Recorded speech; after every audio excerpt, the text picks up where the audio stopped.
Hello there, YouTube. Today we're going to be talking about teams 19 through 15 in the AVCA coaches poll.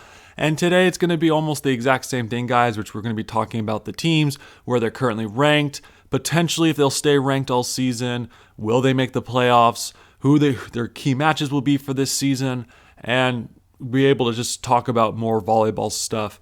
I also ask this time, people, that if you enjoy this content, that you please like and subscribe, as every like and subscription that we get for this channel helps us be able to grow this channel so that we can continue talking about the game of volleyball. And with that today, guys, let's begin today's video. So we'll start off, like I said, with number 19. Number 19 this year in the AVCA coaches poll is actually the University of Utah. Last year, the University of Utah went 13-5 overall, and they went 13-4 in their conference. They lost to number 9 Washington twice last season. Then they went up against number 20 Oregon, but that match was then canceled both times. Then they played UCLA and they beat UCLA once, and then they lost to them once. UCLA at the time was ranked number 17.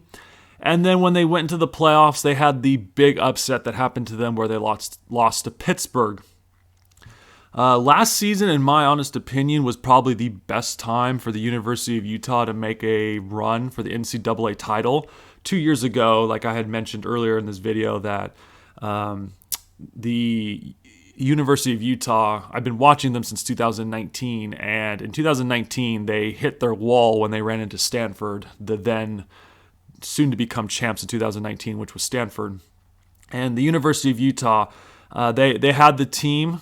But this season, I'm not too sure if they're going to be able to stay ranked for long. And the only reason I say that is because even though most of their team's coming back, you do also have an issue where Danny Drews on University of Utah, it's virtually her last season at the University of Utah, unless she somehow manages to get a fifth year in, which I don't really know if that's going to happen. But the main thing with the University of Utah is, even though their entire lineup is almost coming back, they did lose 2 people.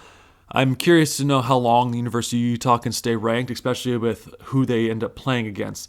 Some key matches who you could end up watching if you really want to know if the University of Utah has a shot at making the playoffs and even making a deep run itself. The first one you're going to want to watch is actually on September 3rd, where they play San Diego.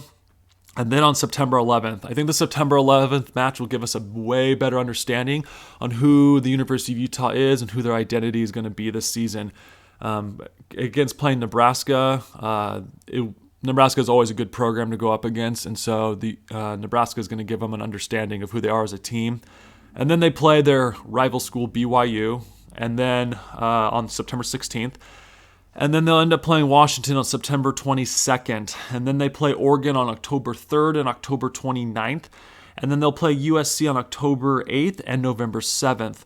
Then they'll play UCLA on October 10th and November 5th. And maybe Stanford becomes a key matchup to watch. And the only reason I'm hesitant is because if you remember from yesterday's video, I had mentioned that I don't know if Stanford's actually going to be as good as everyone keeps thinking they're going to be this year.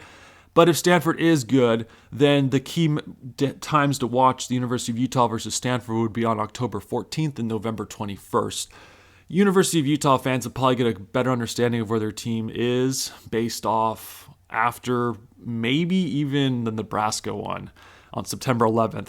That match might give the University of Utah fans an understanding of where their team is, how they can do.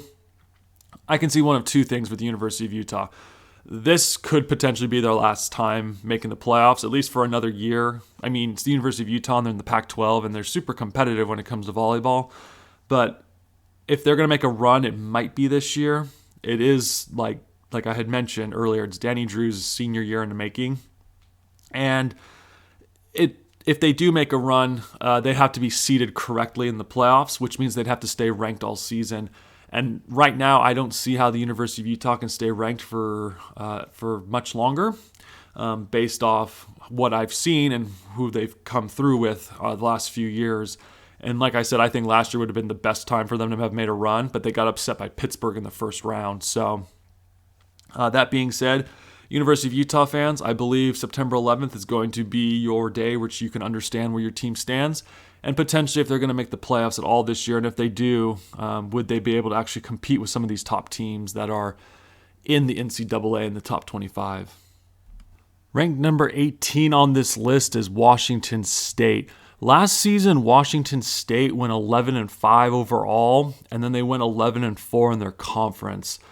They lost one set and won one set to number 18, who at the time was UCLA. And then when they played Stanford, both of those matches were canceled, and Stanford at the time was ranked 23. And then they went to go play USC, and those matches were canceled. And then they went to play number 8 Washington, but then those matches were canceled as well.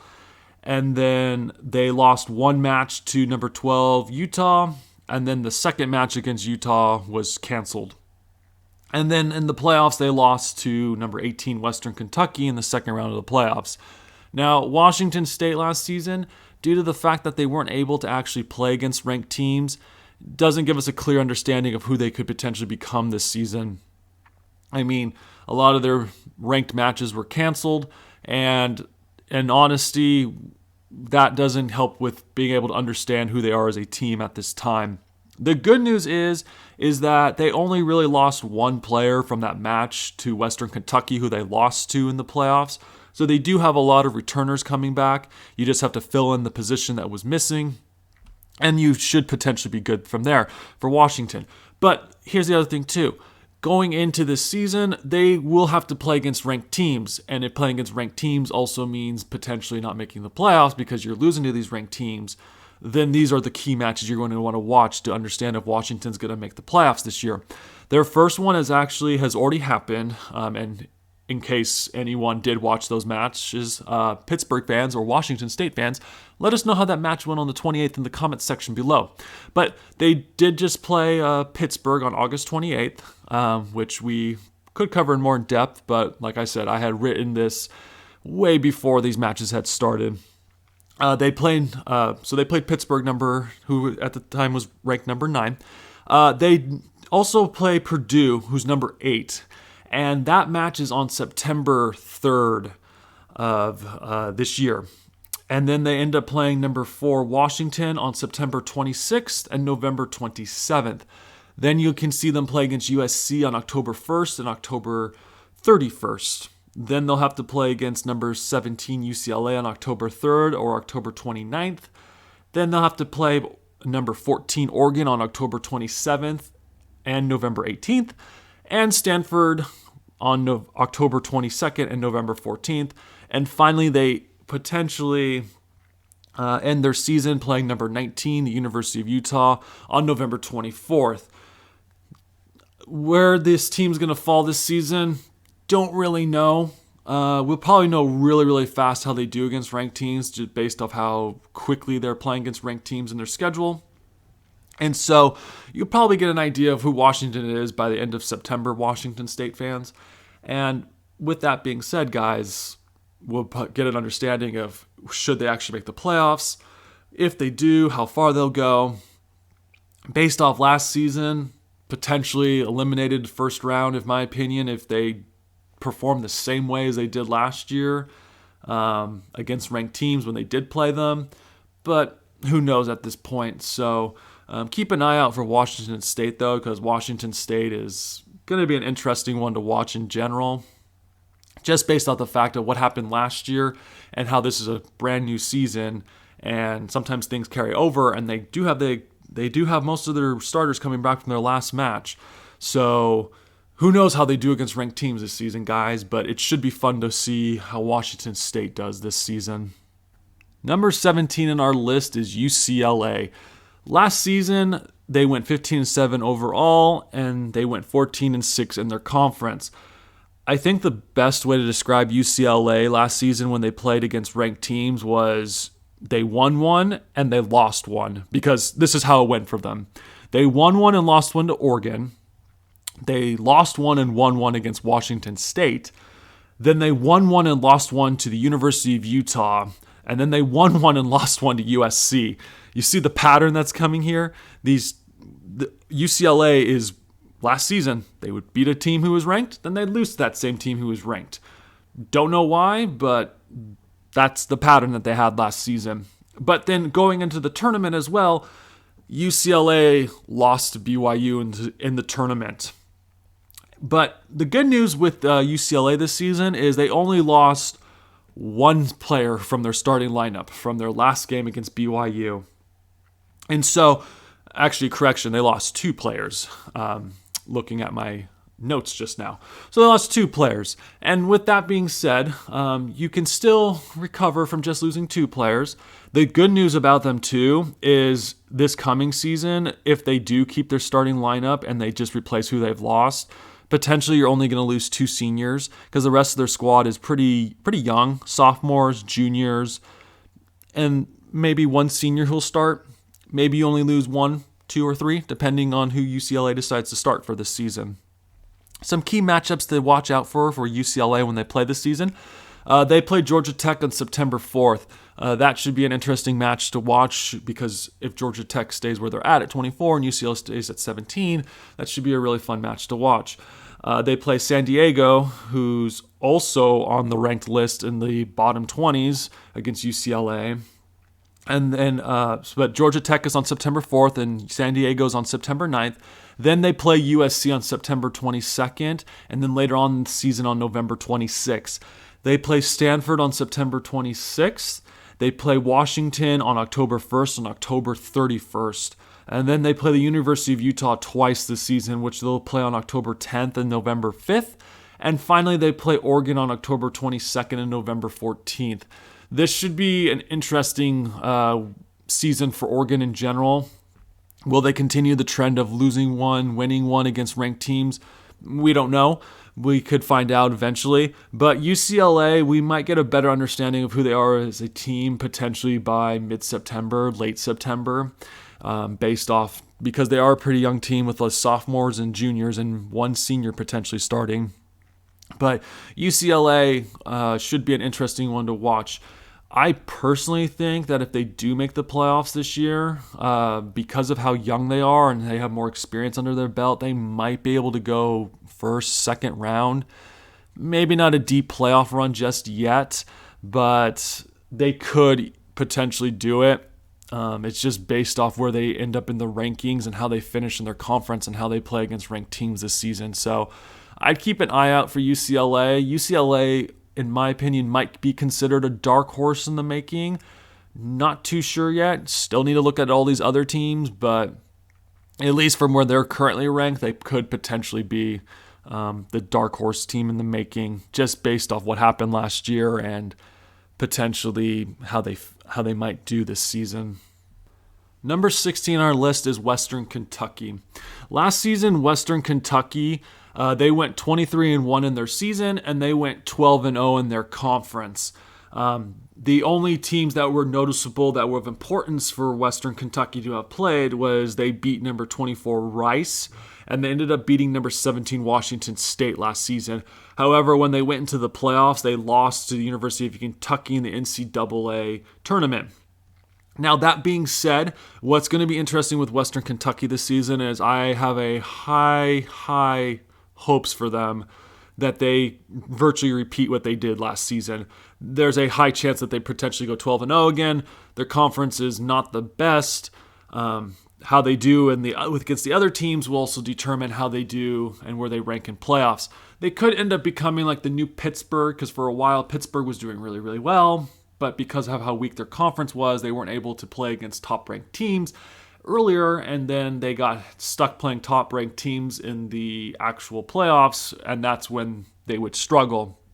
I expect the same thing to happen for Western Kentucky this season. Now, the good news about Western Kentucky is their entire starting lineup from their game against the University of Kentucky is coming back, luckily. So the chance of them going 12-0 go up a little bit.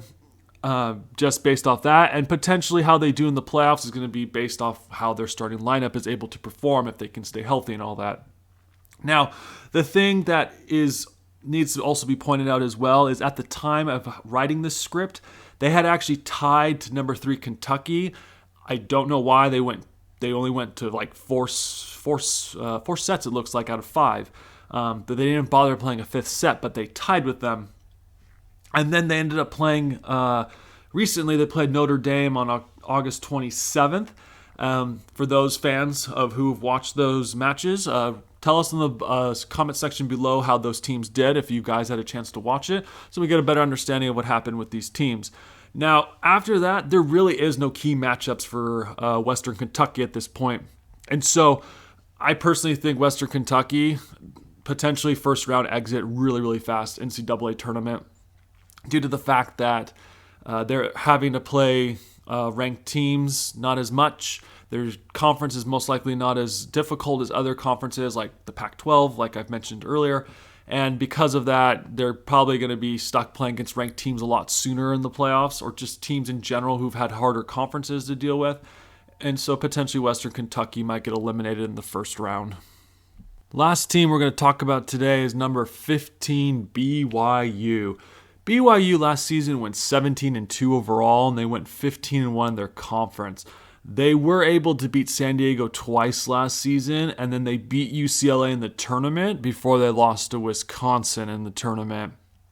Now, that being said, I always make a joke about BYU, that BYU tends to rank up really quickly, do really well during their season, then come playoffs, it's crash and burn time.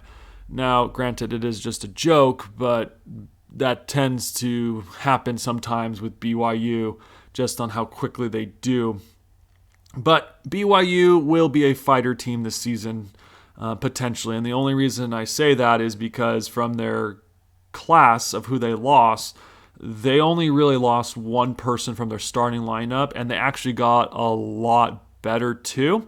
If I'm not mistaken, I believe they picked up Kenzie from the University of Utah. I think she's doing her 5th year there, and so BYU just got a whole lot stronger this season.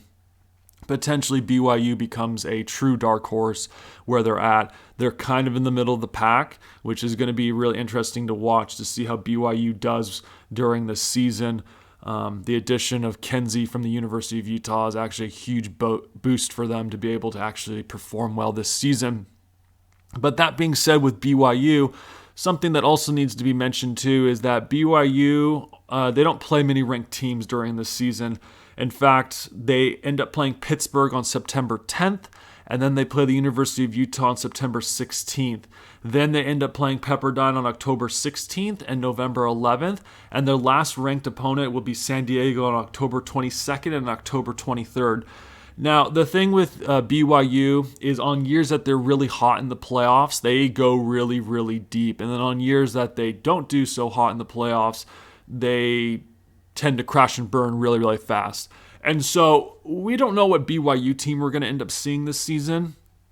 I do think with the addition of Kenzie from the University of Utah, I think that's going to be a huge boost for BYU to make a really deep run. But at the same time, because of how BYU performs sometimes, they could potentially get eliminated in the first round. So I think the farthest BYU is going to go this season potentially is maybe the 4th round in the playoffs, and the earliest exit, 1st or 2nd round in the playoffs, depending on just who they play, how they play all season. I mean, like I said, BYU is a true dark horse team because you just never know what you're getting out of BYU sometimes when they play in the playoffs. And that can be a good or a bad thing based off who you play, or if you're the opposing team facing them, right? And so I'd keep an eye out for BYU. I think one of the more interesting matchups to watch for them to figure out how they're going to play is actually when they play against Pittsburgh and the University of Utah. As ironically, Pittsburgh has been on the rise, and the University of Utah has been there and done that. So if you're any matches you want to watch for the rankings this season, those are the two to get an understanding, as they're not teams in their conferences, but they're teams from outside of their conference, and it'll give you a better idea if BYU's actually going to be able to compete this season in the playoffs or not. But like I said earlier, farthest I see them making this year is the 4th round of the playoffs, if they do make a push. If they get eliminated early, 1st or 2nd round. But who knows with BYU at this point, because like I said, they got stronger by adding Kenzie, but at the same time, we just don't know how they're going to perform in general, because it also depends on who they get placed with in the playoffs as well. So, but I do expect them to do to compete in their division and actually take 1st or 2nd. So let's see what BYU can do this season, and hopefully we can see them make a deep push into the playoffs. That's it for today's video, guys. If you enjoyed this content, I ask that you please like and subscribe to this YouTube channel again, because every like and subscription that we get can help grow this YouTube channel so we can continue talking about the game of volleyball. And with that today, guys, give me your thoughts and comments below of what you think. Do you think some of these teams are going to make a deep push into the playoffs? Do you think maybe I'm wrong? Let me know in the comments below. I mean, it's always good to hear from you guys to see what your guys' opinions are, because like I said, this whole channel is about talking about volleyball, so we can be able to just talk about the game. That being said, guys, like I keep saying, please like and subscribe to this YouTube channel. And with that, guys, let's continue talking about the game of volleyball.